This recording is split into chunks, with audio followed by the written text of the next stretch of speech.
بسم اللہ الرحمن الرحیم۔ معزز و محترم سامعین و ناظرین، جب سورج گرہن ہو یا چاند گرہن ہو اس وقت ہمیں کیا کرنا چاہیے؟ نبی پاک صلی اللہ تعالیٰ علیہ وبارک وسلم کا اس حوالے سے کیا عمل مبارک تھا؟ آئیں اس حوالے سے آقا علیہ الصلوۃ والسلام کے فرامین عالی شان اور حضور علیہ الصلوۃ والسلام کے صحابہ نے جو آقا علیہ الصلوۃ والسلام کا عمل مبارک ہم تک پہنچایا ہے اس کو دیکھنے کی سعی کرتے ہیں۔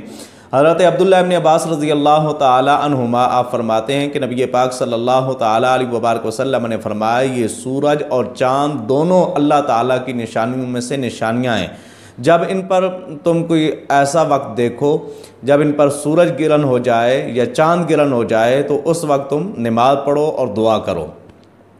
ام المومنین حضرت عائشہ صدیقہ رضی اللہ تعالی عنہا آپ فرماتی ہیں نبی پاک صلی اللہ تعالی علیہ وبارک وسلم جب ہجرت کر کے مدینہ طیبہ میں تشریف لائے تو اس وقت سورج گرہن ہوا۔ آقا علیہ الصلوۃ والسلام نے ایک ندا دینے والے کو ندا دینے کے لیے روانہ فرمایا کہ جاؤ لوگوں کے اندر ندا کر دو کہ نماز کے لیے اکٹھے ہو جائیں۔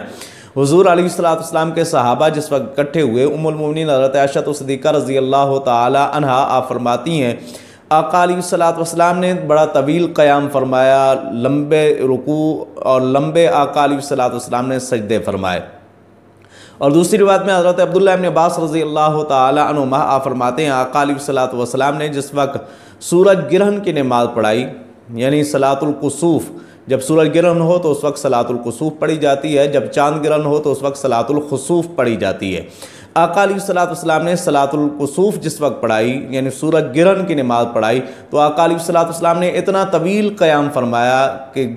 جتنی دیر میں بندہ سورہ بقرہ کی تلاوت کر لیتا ہے۔ آقا علیہ الصلوۃ والسلام نے اتنی دیر قیام فرمایا اور پھر اس کے بعد آقا علیہ الصلوۃ والسلام نے جس وقت رکوع کیا تو رکوع بھی انتہائی طویل کیا، اور جس وقت آقا علیہ الصلوۃ والسلام نے سجدے فرمائے تو سجدے بھی انتہائی طویل فرمائے۔ دوسری رکعت کے لیے جس وقت سرکار دو عالم صلی اللہ تعالیٰ علیہ وبارک وسلم اٹھے آپ نے پھر قیام فرمایا، لیکن یہ قیام پہلی رکعت سے کم تھا۔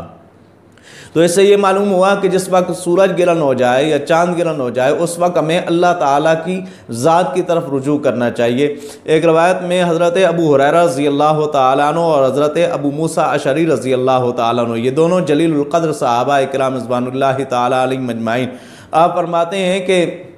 نبی پاک صلی اللہ تعالیٰ علیہ وبارک وسلم کے ظاہری زمانے کے اندر جس وقت سورج گرہن ہوئی تو آقا علیہ الصلوۃ والسلام اس طریقے سے اٹھے کہ گویا کہ ایسے معلوم ہوتا تھا کہ جیسے قیامت برپا ہو چکی ہے، اور آقا علیہ الصلوۃ والسلام نے اس وقت نماز پڑھائی اور بڑی طویل آقا علیہ الصلوۃ والسلام نے نماز پڑھائی۔ تو یہ جتنی بھی روایات ہیں ان میں یہ معلوم ہوتا ہے کہ آقا علیہ الصلوۃ والسلام سورج گرہن کے وقت اور چاند گرہن کے وقت آقا علیہ الصلوۃ والسلام رب کی بارگاہ میں رجوع کرتے تھے۔ جس وقت سورج گرہن ہو جائے اس وقت آپ جماعت کے ساتھ نماز ادا کر سکتے ہیں، جس طریقے سے آقا علیہ الصلوۃ والسلام نے اپنے صحابہ کو جماعت کے ساتھ نماز پڑھائی ہے۔ ہاں یہ ہے کہ ان نمازوں کے لیے اذان نہیں ہے۔ اگر آپ جماعت کے ساتھ نماز ادا کرنا چاہتے ہیں جب سورج گرہن ہو جائے تو آپ اعلان کر دیں، جس طریقے سے نبی پاک صلی اللہ تعالیٰ علیہ وبارک وسلم نے ایک شخص کو اعلان کرنے کے لیے روانہ فرمایا کہ جا کے لوگوں میں اعلان کر دو کہ نماز کے لیے اکٹھے ہو جائیں۔ اور اگر آپ نے چاند گرہن کی نماز پڑھنی ہو تو وہ آپ تنہا اکیلے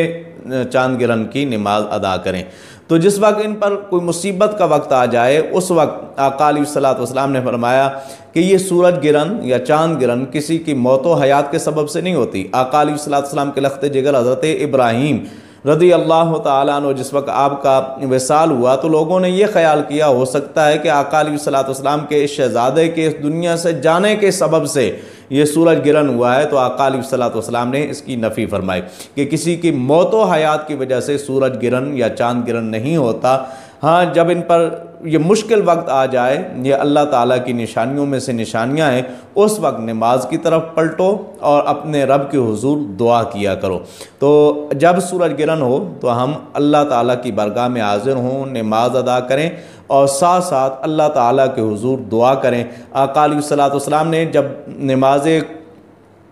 کسوف ادا فرمائی، سورج گرہن کی نماز ادا فرمائی تو حضرت عبداللہ ابن عباس رضی اللہ تعالیٰ عنہ فرماتے ہیں کہ اتنی طویل نماز تھی کہ جب آقا علیہ الصلوۃ والسلام نماز سے فارغ ہوئے تو سورج گرہن ختم ہو چکا تھا۔ اللہ تعالیٰ ہمیں عمل کی توفیق نصیب فرمائے۔